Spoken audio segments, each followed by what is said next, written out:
Review of Sasivadane. ఈ సినిమాకి వెళ్ళడానికి ఒకే ఒక్క రీజన్, హీరో రక్షిత్ అట్లూరి. పలాస ఫిలింలో అతను చేసిన పర్ఫార్మెన్స్ అప్పట్లో బాగా నచ్చింది. విలేజ్ బ్యాక్డ్రాప్లో జరిగే కథల కోసమే పుట్టినట్టు అతని ఫేస్ కార్డ్ ఉండడం వల్ల ఏమో అతను చేస్తున్నాడంటే అందులో ఏదో ఒక మ్యాటర్ ఉంటుందిలే అన్న నమ్మకం అయితే బలంగా ఉంది. ట్రైలర్ చూసాక లైట్గా పాజిటివ్ ఒపీనియన్ వచ్చింది. బట్ సినిమా మీద అయితే ఎటువంటి ఎక్స్పెక్టేషన్స్ లేవు. కొంచెం సాటిస్ఫై చేసినా సరిపోద్దులే అన్న మైండ్తోనే వెళ్ళిపోయా. ఇప్పుడే నా షో ఫినిష్ అయింది. మరి చూసాక నా హానెస్ట్ ఒపీనియన్ చెప్పాలంటే నాకు అస్సలు నచ్చలేదు. ఏముంది ఇందులో, పాత చింతకాయ పచ్చడిలాగా అదే రొటీన్ లవ్ స్టోరీ, అదే రొటీన్ కాన్ఫ్లిక్ట్, ఎక్స్పెక్ట్ చేసే ఫినిషింగ్, ఏ పాయింట్లో కూడా ఇంట్రెస్ట్ కలగలేదు. ఏదో లాస్ట్ 10 minutes వెనక ఆర్ఆర్తో లేపడం వల్ల ఆ కొంత ఎమోషన్ అయినా వర్కౌట్ అయింది, కానీ లేదంటే అది కూడా బిస్కెట్ అయిపోతుంది. చాలా చాలా సింపుల్ అయినది. హీరోయిన్ ఓనీ వేసుకుని ఊరంతా సైకిల్ మీద తిరుగుతుంటుంది. మధ్యలో చైన్ ఊడిపోతే హీరో హెల్ప్ చేస్తాడు, తనను చూస్తాడు. ఇమీడియట్గా చైన్ పెట్టేసి తన వెనక బండి వేసుకుని బయలుదేరతాడు. అక్కడ నవ్వుతూ సిగ్గుపడుతూ మొదలైన హీరో గారి జర్నీ చివరికి అన్ని పోగొట్టేసుకుని బెకారోళ్ళ జైలు నుంచి బయటకు వస్తాడు. ఈ మధ్యలో లవ్ ట్రాక్, గొడవలు, చావులు ఇవన్నీ జరిగితే అసలు ఏమైందో చూసి తెలుసుకోండి. స్టోరీ అంటూ ఏముండదు, మొత్తం మూమెంట్స్ మీద వెళ్తుంది. ఫస్ట్ ఆఫ్ అంతా సాంగ్లు, చూపులు, లవ్ స్టోరీ ఇదే సర్కిల్లో తిరుగుతుంది.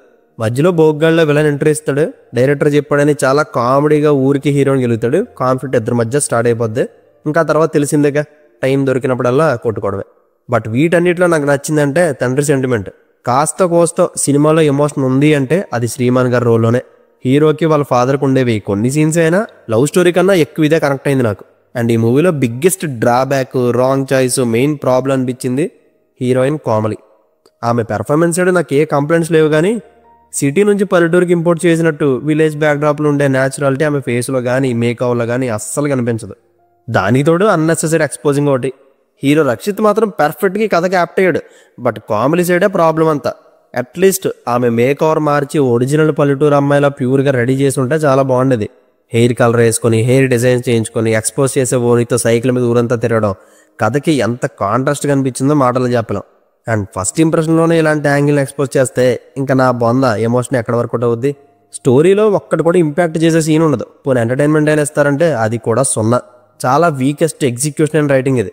డెబ్యూ డైరెక్టర్ కష్టపడి తీశాడు, ప్రాణం పెట్టి పనిచేశాడు, మనం సపోర్ట్ చేయాలి, ఇవన్నీ ఓకే. కానీ స్టోరీ రాసే ముందు మినిమం జడ్జిమెంట్ అంటూ ఉంటుంది కదా, అది ఇంపార్టెంట్. సినిమా తీసి రిలీజ్ చేసేసి రిజల్ట్ అనుకున్నది రాకపోతే కాన్ఫిడెన్స్ లెవెల్స్ ఎక్కడికో పోతాయి. వాళ్ళు అటెంప్ట్ చేసినందుకు మెచ్చుకోవాలి తప్ప సినిమాలో ఏం ఉండదు. అండ్ హీరో రక్షిత్ తప్పించి ఇంకే క్యారెక్టర్ మూవీకి అడ్వాంటేజ్ అవ్వలేదు, ఏది కూడా మైండ్లో రిజిస్టర్ అవ్వదు. ఇంకా విలన్ రోల్ అయితే అనవసరానికి బ్రాండ్ అంబాసిడర్ అది. అండ్ డెబ్యూ డైరెక్టర్ కాబట్టి ఇంతకన్నా ఎక్కువ అనలేకపోతున్నాం. మ్యూజిక్ పరంగా మాత్రం కొన్ని పోర్షన్స్లో ఆర్ఆర్ వర్క్ అయింది, కానీ సాంగ్స్ ఏదో ఆష్కీ 2లో పెట్టినట్టు గడిగడికి వస్తూనే ఉంటాయి. నాన్నకంటూ ఒక సాంగ్, హీరోయిన్ కోసం 2 సాంగ్లు, లవ్లో ఉన్నప్పుడు 2 సాంగ్లు, చివరిలో బాధాకరమైన సాంగ్ ఒకటి, సినిమా అంతా కలిపి ఒక 7 సాంగ్స్ ఉన్నాయేమో. ఎనీవేస్ మ్యూజిక్కి సినిమాకి ప్లస్ అయింది, కానీ డ్రాబ్యాక్ అవ్వలేదులేండి. సో ఓవరాల్గా ప్యూర్ డైరెక్షన్ మిస్టేక్ ఇది. తప్పంతా అతని సైడే. పల్లెటూరు లవ్ స్టోరీ అంటే స్ట్రాంగ్ క్యారెక్టర్స్ కానీ స్ట్రాంగ్ ఎమోషన్ కానీ ఉండాలి. అవేం లేకపోతే శశివదనే అవుతుంది. ఫైనల్గా ఈ మూవీకి నేను ఇస్తున్న rating 2 out of 5. See you in the next video. Take care friends and thank you.